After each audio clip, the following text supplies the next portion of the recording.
Yo, what it do, YouTube? Today I'm just going to walk you guys through the build of the Pro XP four-seater.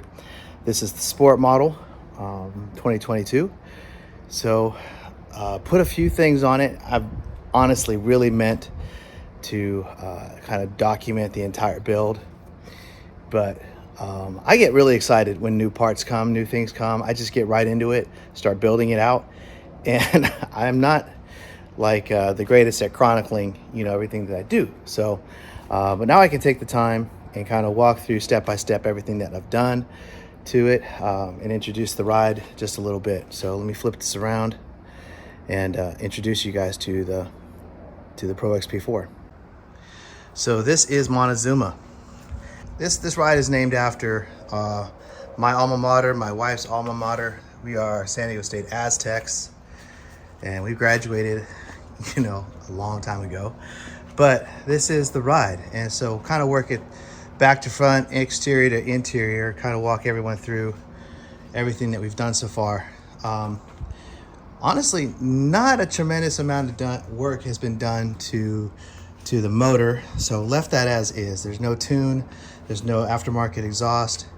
It's primarily the only thing that we've done back here is added the sway bar supports here. We put these in here from Shock Therapy. I do mostly rock crawling, which is why they're disconnected now. But I've had opportunity to go fast in the past, and when I can, I want to go fast. And so I just felt like those little sway bar supports that come from factory were just inadequate. I could put this thing on two wheels so easy. So put those on, a little bit more support. They're tied up now just so I can go rock crawling. I did upgrade the factory wheels and tires to the Nito Trail Grappler 33s. Real happy with these so far for rock crawling. These are sitting on some 15-inch System 3 wheels. I've got the bead lock. So, I had Discount Dyer do these installs for me at the bead lock and the tire. They did it like, I think $15 per tire or $10 per tire. It's like, man, I'd much rather pay somebody to do that than do it myself. That's hard work. So I'll do the fun stuff for me and pay somebody else to do the hard stuff. But back here we have just the Polaris cooler and storage there. Nothing too special.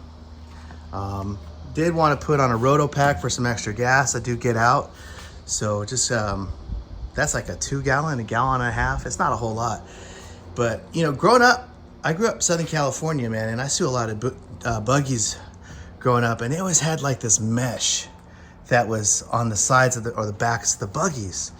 And I don't know, I just really dug that look. I always liked that look on Jeeps, loved that look on the buggies.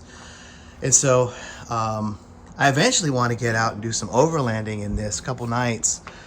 And they don't really make a rack for the Pro XP or the Pro XP4. So I kind of made my own. I kind of put this mesh here on the sides. This is just 500 paracord, and weaved it in there. And then I created a bit of a system here, not connected now, but with these super heavy duty tie wraps. Kind of just linked up there, and I can put a bungee cord system across the top. And if I can show y'all, like right down here, is it getting in there? There it is. You can kind of see that flat washer right there. Allows me to connect that bungee system down, and so I'm able to hold everything into place if I actually ever did get out there and go overlanding. I got new Tusk smoke colored tail lights, not because I think they're cool, just because I hit a tree and blew that sucker out, man. It absolutely exploded going up some rocks. The only thing that I have done to the motor itself is on the clutch. So I put in the Evo clutch kit and the helix on the back, so that I can put these 33s on here and not have to worry about changing the gearing, because this really isn't well suited for such a tall tire on the Pro XP4. But I love that clutch kit, man. It was awesome. It's been awesome so far. It really allows me to throw these tall 33s on without having to do anything so far to the gearing. And these wheels are a 4+3, so I've effectively taken this 64-inch wide vehicle and turned it into a 68. A lot more stability. I really like having that extra stability, and that's been really good so far. Up here, getting towards the front, just added some Kemimoto mirrors. I like these. Primarily because they're a little bit wider than what I had before. They have these lights here on the outside. These are running daytime lights. You can wire them to come on with something else. So you can jerry rig this, which I've done. So they come on with the light bar. So if I turn on the light bar, these lights come on. One of my little favorite upgrades so far is I put in a turn signal kit. You can see here, it's just your basic one from Super ATV. That turn signal kit is so that I can roll around the neighborhood, feel a little bit more secure, letting other cars know where I'm going. When it's nice out, I can run over to pick my kid up from school, and she likes getting picked up in the ride. It's pretty fun. Put on a DRT front grille. That's just aesthetics, man. I know that you can get a lot of trouble with this thing getting clogged up with mud with the factory OEM part, but I don't know if this is really going to happen with this. But DRT is here represented pretty well on the front because I got the DRT front bumper with the winch inside. That's just the X-Bull winch 4500. I've had a lot of good luck with this X-Bull. It's out of Australia. I believe it's Australia or New Zealand. They're really affordable. They're way more affordable than anything from, Super ATV or from your, bigger brands. But yeah, I've been really, really happy. It's pulled everything that I've wanted to pull so far. You'll notice that I have the front camera here. I have the rear camera as well on this Sport edition. So this is the Pro XP4 Sport base model. And, I really wanted the premium, but it's 2022, right? So if you were trying to buy a ride in 2022, nobody had nothing. So you got what came in. And I found this one, ran down, bought it as soon as I saw it. So next day, they held it for me for like 10 hours down here in Fort Worth. So yeah, it's got that going on up here in the front. That's about it, exterior. I haven't done a whole lot. I put on these are some I forgot the nightlight. These are nightlight amber. So they are amber lights. So if I have to blow out in the dust, I can. These are turn signals as well, so that's also sweet. Interior is where I've done most of the work on this car. So everything else is, pretty standard. I found this head unit for the ride command.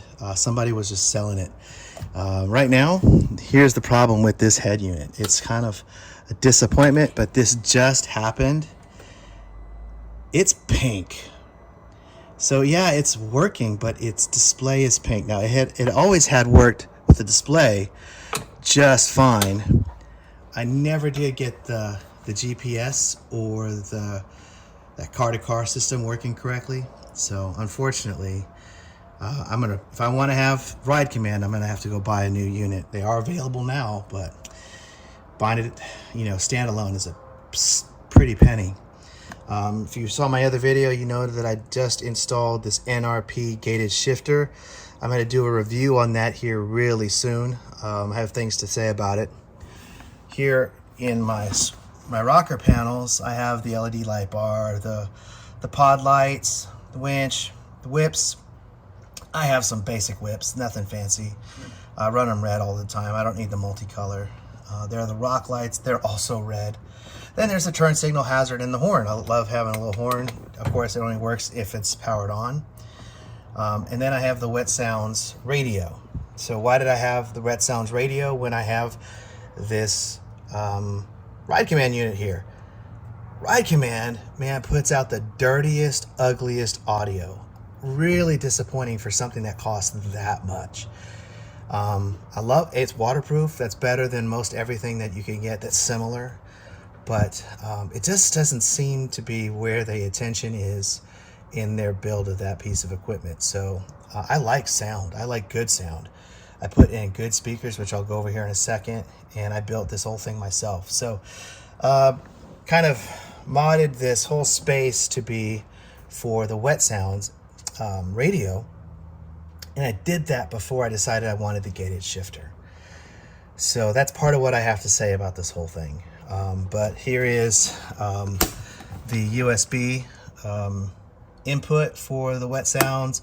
This is actually Rockford Audio. It's an aftermarket. It's a connector, and I just took out the factory Polaris cigarette lighter plug and just found a way to connect it up here. So not too much work. It takes a little bit of time, but very doable. Very probably at a scale of 1 to 4 difficulty level, maybe a 2, 2.5. So if you have some technical ability, you should be straight. All right, safety, put on the Simpson harnesses. These are the D-Links. Love these things. Better than any other one that I've ever used in terms of a harness, getting them in and out. Like these things, if you used like Pro Armor or something like that in the past, you'll know that these are not fun to adjust when you have multiple drivers. My wife drives the car. My daughter drives the car. I let my buddies drive it, let them have a good experience. But yeah, these Simpson are way more comfortable, way easier to get in and out of the rig. Obviously, keeping the safety equipment, fire extinguisher there. Quick release, nice and easy. Down here, really not a big modification, but man, when you run lights, when you run audio, you need to have a secondary battery. So the secondary battery is under the passenger seat. And I didn't buy another Polaris. I knew I was getting it. It's kind of a dumb move. I should have bought it when I bought the rig. So I had to go find one aftermarket. And I found whatever that is, Duralast. So got the whole kit, put it underneath the passenger seat. So that's there. And here, kind of go over the audio. So these are the MTX fully enclosed pods that you can buy for the Pro XP, and whether it's the 2 or the 4, but these are the front. And they come with that little, I think it's like a 4-inch or a 5 1/4 or something like that, woofer there, and the tweeter up here. These parts are really an easy install. I'll say that. Not bad at all. A little bit of work, a little bit of manipulation, 1 out of 4. Underneath the dash, underneath everything, and I'm going to kind of get in here and show you, I have the sub. So that is the enclosure is from SSV, something like that. And it's the enclosure, and I put in my own sub in that. I think that's like a Polk. Can't remember what brand sub I have. It's been a minute. But this is one of the most difficult things I've had to install on this ride. And I will say that if you're listening to this and you're about to do this install, the thing that I would recommend the most is that when you're putting it in here from up top, it goes down through the hole in the dash. You want to turn that bracket around. I have some pictures. Maybe I'll drop the picture in right here, and you can see exactly what I mean by having that bracket turned around. It's supposed to face the other way by instructions. Flipping it makes the install massively easier. It was a stopping point for me. Couldn't get past it. Flipped the bracket around. It was done in 5 minutes after that. So highly, highly recommend. Great addition to having the full, let's see, that's a 6.1 system here in the rig. And it booms, and I'll show you why here in a few minutes.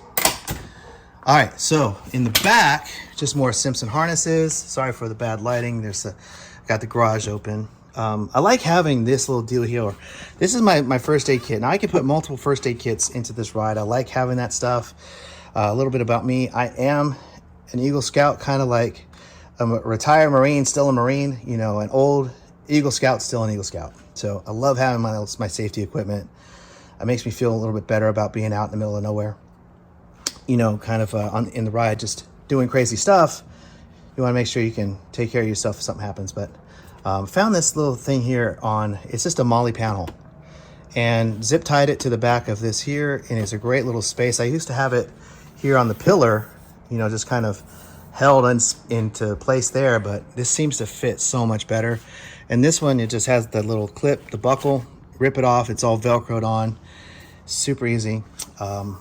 Door bags, Kemimoto in the back, BRPs in the front, and then built out the back audio. These are Polk Marine speakers, and obviously the front ones are Marine as well. But Polk audio here into, I don't remember who made these pods, but you can find these pods on Amazon, super easy. I would say the install is probably a 1.5 out of 4. Not the easiest, but not the hardest. Just the back screen, because when I run the windshield in the front, you got to have a screen in the back, and I've just been too lazy to take it off. Got the Super ATV poly roof on this. I didn't want to go with your standard aluminum roof. I know it's a little bit more secure, but rolling around, I mean, it feels like I didn't want to be in a car. I wanted to be out in everything that we're in, still get a little protection from the sun and stuff falling in from the top. So that roof has been just killer. Loved it so far. What else do we have going on? I think we're about it. Middle Kemimoto bag. What else?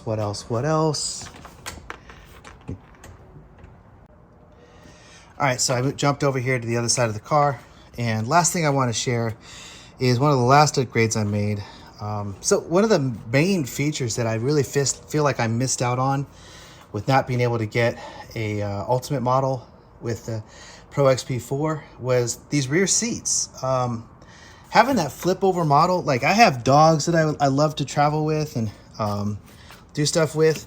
So I just was wondering, like, what if those parts broke and could I find them? Well, you know, if you are new to this, like I'm relatively new to this, you got to check out Rocky Mountain ATV.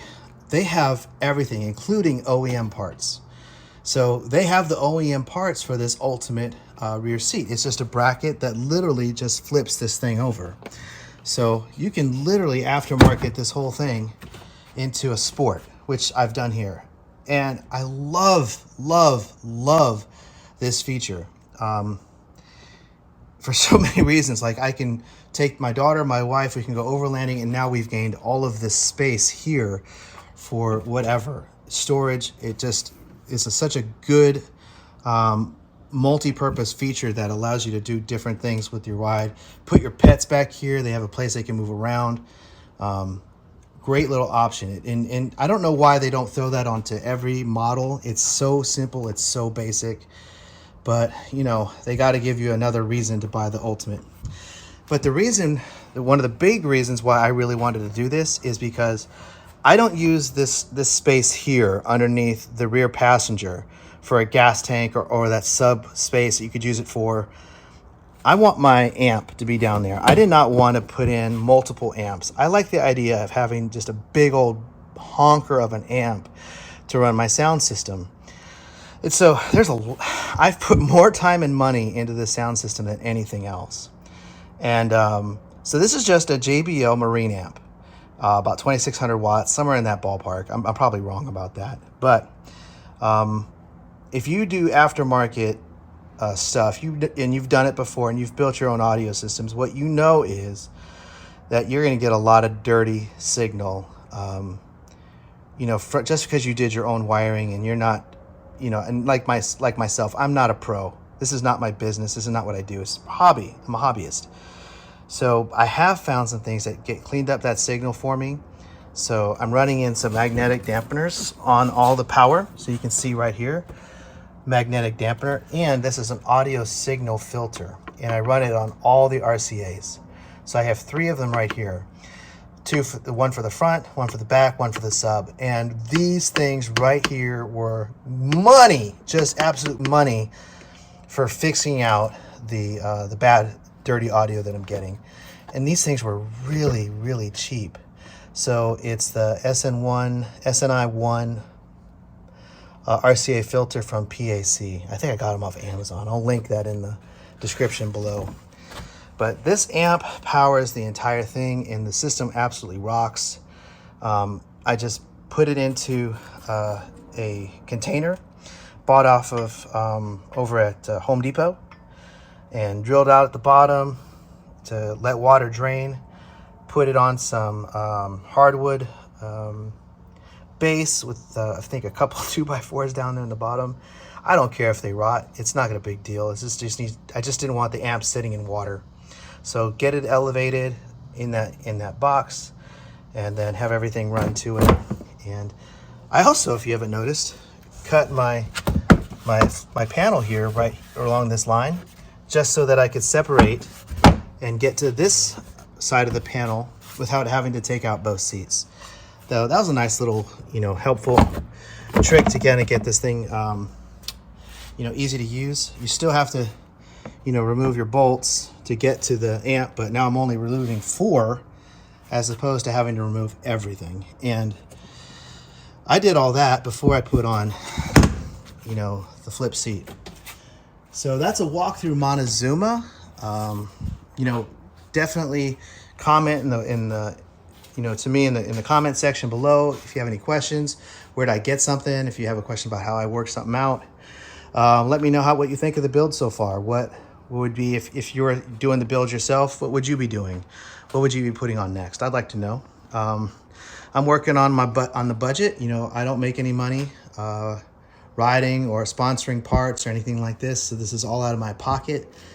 And I'm new to the game, really new to the game. Didn't grow up doing this, but I want my kid to grow up doing this. So we're really enjoying this as a family, running around here in Texas and Oklahoma, riding and rock crawling. And, before Texplex closed, we were racing our butts off, man, having a lot of fun down there. But thanks for watching, and y'all have a great one.